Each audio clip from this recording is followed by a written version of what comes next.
ನೀವೇನಾದರೂ ಆಲ್ರೆಡಿ ಒಂದು food ಬಿಸ್ನೆಸ್ನ start ಮಾಡಿದರೆ ಅಥವಾ ಸ್ಟಾರ್ಟ್ ಮಾಡಬೇಕು ಅಂತ ಅಂದ್ಕೊಂಡಿದ್ರೆ ಅದರಲ್ಲೊಂದು ಚಿಕ್ಕ ಅನುಸಾರ ಇದೆ, ಅದು ಕ್ಲಿಯರಾಗಿ ಗೊತ್ತಾಗಬೇಕು.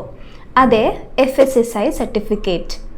ತುಂಬ ಫುಡ್ ಬಿಸ್ನೆಸ್ಗಳಿಗೆ ಪೆನಾಲ್ಟೀಸ್ ಅಥವಾ ಅಥಾರಿಟೀಸ್ ಕಡೆಯಿಂದ ನೋಟಿಸ್ ಬರೋದಾಗಿರಲಿ ಅಥವಾ ಆನ್ಲೈನ್ ಪ್ಲ್ಯಾಟ್ಫಾರ್ಮಲ್ಲಿ ರಿಜೆಕ್ಟ್ ಆಗೋದಾಗಿರಲಿ, ಇದೆಲ್ಲ ಯಾಕಾಗುತ್ತೆ ಅಂತಂದರೆ FSSAI ಲೈಸೆನ್ಸ್ನ ಪ್ರಾಪರಾಗಿ ಆನ್ ಟೈಮಲ್ಲಿ ರಿಜಿಸ್ಟರ್ ಮಾಡಲಿಲ್ಲ ಅಂತಂದರೆ ಅವರಿಗೆ ಇಂಥ ಪ್ರಾಬ್ಲಮ್ ಎಲ್ಲ ಬರಲಿಕ್ಕೆ ಸಾಧ್ಯ ಇದೆ.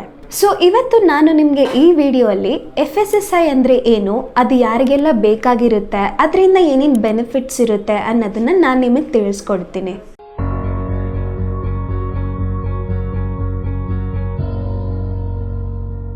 ಅದಕ್ಕೆ ಮುಂಚೆ ನೀವೇನಾದರೂ ಒಂದು ಬಿಸ್ನೆಸ್ ಓನರ್ ಆಗಿದ್ದೀರಾ ಅಥವಾ ಬಿಸ್ನೆಸ್ನ ಸ್ಟಾರ್ಟ್ ಮಾಡಬೇಕು, ಅದ್ರ ಬಗ್ಗೆ ಏನಾದರೂ ಐಡಿಯಾಸ್ ಬೇಕು ಅಂತಂದರೆ ನಮ್ಮ ಚಾನೆಲ್ ಕೆಳಗಡೆ ಡಿಸ್ಕ್ರಿಪ್ಷನಲ್ಲಿ ಲಿಂಕ್ ಕೊಟ್ಟಿರ್ತೀವಿ. ಅದು ನಮ್ಮ ವಾಟ್ಸಪ್ ಬಿಸ್ನೆಸ್ ಕಮ್ಯುನಿಟಿಗೆ ಲಿಂಕ್ ಕನೆಕ್ಟ್ ಆಗಿರುತ್ತೆ. ಅದರಲ್ಲಿ ನೀವು ಕನೆಕ್ಟ್ ಆಗಿ ಜೊತೆಗೆ ಅದರಲ್ಲಾಗಿರುವ ಬಿಸ್ನೆಸ್ ಕಂಟೆಂಟ್ಸ್ ಬಗ್ಗೆ ತಿಳ್ಕೊಬೋದು. ಅದರಲ್ಲಿ ನಾವು ಸೇಲ್ಸ್ ಅಪ್ಡೇಟ್ ಆಗಿರಲಿ ಅಥವಾ ಬಿಸ್ನೆಸ್ನ ಹೆಂಗೆ ನಡ್ಸೋಕ್ಕೆ ಸಾಧ್ಯ ಅಥವಾ ಅದರಿಂದ ಏನಾದರೂ ಟಿಪ್ಸ್ ಬೇಕಾಗಿದ್ದರೆ ಎಲ್ಲ ಅಪ್ಲೋಡ್ ಮಾಡಿರ್ತೀವಿ, ನೀವು ನೋಡಿ ತಿಳ್ಕೊಬೋದು. ಮೊದಲಾಗಿ FSSAI ಅಂದರೆ ಏನು ಅಂತ ನೋಡೋಣ. FSSAI ಅಂತಂದರೆ food safety and standard authority of India. ಇದೊಂದು FSSAI ಸೆಂಟ್ರಲ್ ಗೌರ್ಮೆಂಟ್ಗೆ ಲಿಂಕ್ ಆಗಿರುವಂಥದ್ದಾಗಿರುತ್ತೆ. ಈ ಒಂದು FSSAIನ ಮುಖ್ಯವಾದ ರೋಲ್ ಏನು ಅಂತ ಅಂದರೆ ಯಾವುದೇ ಥರದ ಫುಡ್ ಅಥವಾ ಉಪಹಾರ ಆಗಿರಲಿ ಅದು ಸೇಫ್, ಹೈಜೀನ್ ಮತ್ತು ಗುಣಮಟ್ಟವಾಗಿ ಪ್ರಾಡಕ್ಟ್ಸ್ನ ಕಸ್ಟಮರ್ಸ್ಗೆ ರೀಚ್ ಮಾಡ್ತಾರಾ ಅನ್ನೋದು. ಈ ಒಂದು FSSAI ಫುಡ್ ಸೇಫ್ಟಿ ರೂಲ್ಸ್ನ ಇಂಡಿಯಾದಲ್ಲಿರುವ ಎಲ್ಲ ಫುಡ್ ಬಿಸ್ನೆಸ್ಗಳಿಗೂ ಕರೆಕ್ಟಾಗಿ ಆಪರೇಟ್ ಆಗ್ತಿದೆಯಾ ಇಲ್ವಾ ಅನ್ನೋದು ಬೇಸ್ ಮೇಲೆ ಜವಾಬ್ದಾರಿ ವಹಿಸುತ್ತೆ. ಜೊತೆಗೆ ಯಾವ ಥರ ಎಲ್ಲ ಫುಡ್ನ ನಾವು ಮ್ಯಾನುಫ್ಯಾಕ್ಚರ್ ಮಾಡ್ತೀವಿ, ಪ್ರೊಸೆಸ್ ಮಾಡ್ತೀವಿ, ಸ್ಟೋರ್ ಮಾಡಿ ಡಿಸ್ಟ್ರಿಬ್ಯೂಟ್ ಮಾಡಿ, ಜೊತೆಗೆ ಎಂಡ್ ಆಫ್ ದ ಡೇ ಕಸ್ಟಮರ್ಸ್ಗೆ ಹೆಂಗೆ ಸೆಲ್ ಮಾಡ್ತೀವಿ ಅನ್ನೋದು ಬೇಸ್ ಮೇಲೆ ರೆಸ್ಪಾನ್ಸಿಬಲ್ ಆಗುತ್ತೆ. ಸಿಂಪಲಾಗಿ ಹೇಳಬೇಕು ಅಂತಂದರೆ ಈ ಒಂದು FSSAI ಕಸ್ಟಮರ್ಸ್ ಮತ್ತು ಬಿಸ್ನೆಸ್ಗೆ ಒಂದು ರಕ್ಷಣೆಯಾಗಿ ಇರುತ್ತೆ. ನಾವು ಬೇರೆ ಡೀಟೇಲ್ಸ್ನ ತಿಳ್ಕೊಳ್ಳೋಕೆ ಮುಂಚೆ ನೀವೇನಾದರೂ ಒಂದು ಬಿಸ್ನೆಸ್ ಓನರ್ ಆಗಿದ್ದೀರಾ ಅಥವಾ ಬಿಸ್ನೆಸ್ನ ಏನಾದರೂ ಸ್ಟಾರ್ಟ್ ಮಾಡಬೇಕು ಅಂತ ಅಂದ್ಕೊಂಡ್ರೆ ಗೊತ್ತಾಗಿರಬೇಕಂತ ರಿಜಿಸ್ಟ್ರೇಷನ್ ಮತ್ತು ಲೈಸೆನ್ಸ್ ಇರುತ್ತೆ. ಸೊ ನಿಮಗೆ ಅವೆಲ್ಲ ಏನಾದರೂ ತಿಳ್ಕೊಬೇಕು ಅಂತ ಅಂದರೆ ನಮ್ಮ ಚಾನೆಲ್ ಕೆಳಗಡೆ ಡಿಸ್ಕ್ರಿಪ್ಷನಲ್ಲಿ ಲಿಂಕ್ ಕೊಟ್ಟಿರ್ತೀವಿ, PDF ಕನೆಕ್ಟ್ ಆಗಿರುತ್ತೆ, ಅದನ್ನ ಫ್ರೀಯಾಗಿ ಡೌನ್ಲೋಡ್ ಮಾಡಿ ರಿಜಿಸ್ಟ್ರೇಷನ್ಸ್ ಬಗ್ಗೆ ತಿಳ್ಕೊಳ್ಳಿ. ಮೊದಲಾಗಿ ನಾವು FSSAI ಸರ್ಟಿಫಿಕೇಟ್ ಅಂದರೆ ಏನು ಅಂತ ನೋಡೋಣ. ಈ ಒಂದು FSSAI ಸರ್ಟಿಫಿಕೇಟ್ ಗೌರ್ಮೆಂಟ್ ಕಡೆಯಿಂದ ಎಲ್ಲ ಫುಡ್ ಬಿಸ್ನೆಸ್ ಸ್ಟಾರ್ಟ್ ಮಾಡಿರೋರಿಗೆ ಒಂದು ಲೀಗಲ್ ಆಗಿ ಕೊಡುವಂಥ ಸರ್ಟಿಫಿಕೇಟ್ ಆಗಿರುತ್ತೆ. ಈ ಒಂದು FSSAI ನಮಗೆ ಏನು ಕನ್ಫರ್ಮ್ ಮಾಡುತ್ತೆ ಅಂತಂದರೆ ನೀವು ಮಾಡ್ತಾ ಇರುವ ಫುಡ್ ಬಿಸ್ನೆಸ್ ಸೇಫ್ಟಿಯಾಗಿ ಮತ್ತು ಸ್ಟ್ಯಾಂಡರ್ಡ್ ಆಗಿ ಇರುತ್ತೆ ಅಂತ. ಎರಡನೇದಾಗಿ ಈ ಒಂದು ಫುಡ್ ಅಥವಾ ನೀವು ಮ್ಯಾನುಫ್ಯಾಕ್ಚರ್ ಮಾಡ್ತಿರೋ ಫುಡ್ನ ಮನುಷ್ಯರಾಗಿರುವ ನಾವು ಕನ್ಸ್ಯೂಮ್ ಮಾಡ್ಬೋದು ಅಂತ. ಮೂರನೇದಾಗಿ ನೀವು ಮಾಡ್ತಾ ಇರುವ ಫುಡ್ ಬಿಸ್ನೆಸ್ ಲೀಗಲ್ ಆಗಿ ಆಪ್ರೇಟ್ ಮಾಡ್ಬೋದು ಅನ್ನೋದಕ್ಕೂ ಒಂದು ಇಂಪಾರ್ಟೆಂಟ್ ಆಗಿರುತ್ತೆ. ಈ ಒಂದು FSSAI ರಿಜಿಸ್ಟ್ರೇಷನ್ ನಿಮಗೆ 14 ಡಿಜಿಟ್ FSSAI ನಂಬರಲ್ಲಿ ಬರುತ್ತೆ. ಈ ಒಂದು ನಂಬರ್ನ ನೀವು ಪ್ರೊಡ್ಯೂಸ್ ಮಾಡ್ತಿರೋ ಅಥವಾ ನೀವು ಮ್ಯಾನುಫ್ಯಾಕ್ಚರ್ ಮಾಡ್ತಿರೋ ಫುಡ್ ಪ್ಯಾಕೇಜ್ ಮೇಲೆ ಲೇಬಲ್ ಆಗಿ ಅಂಟಿಸ್ಬೋದು.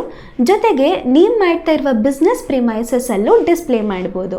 ಮತ್ತು ಇನ್ನೊಂದು ಚಿಕ್ಕ ವಿಷಯ, ನೀವೇನಾದರೂ ಒಂದು FSSAI ಸರ್ಟಿಫಿಕೇಟ್ನ ನಿಮ್ಮ ಬಿಸ್ನೆಸ್ಗೆ ಮಾಡಬೇಕು ಅಂತ ಅಂದ್ಕೊಂಡಿದ್ರೆ ಸ್ಕ್ರೀನಲ್ಲಿ ಕಾಣ್ತಾ ಇರುವ ಈ ನಂಬರ್ಗೆ ಕಾಲ್ ಮಾಡಿ, ನಾವು ನಿಮ್ಮ ಪರವಾಗಿ ನಿಂತ್ಕೊಂಡು ನಿಮ್ಮ ಬಿಸ್ನೆಸ್ಗೆ ಸಪೋರ್ಟ್ ಮಾಡಿ ರಿಜಿಸ್ಟರ್ ಮಾಡ್ತೀವಿ.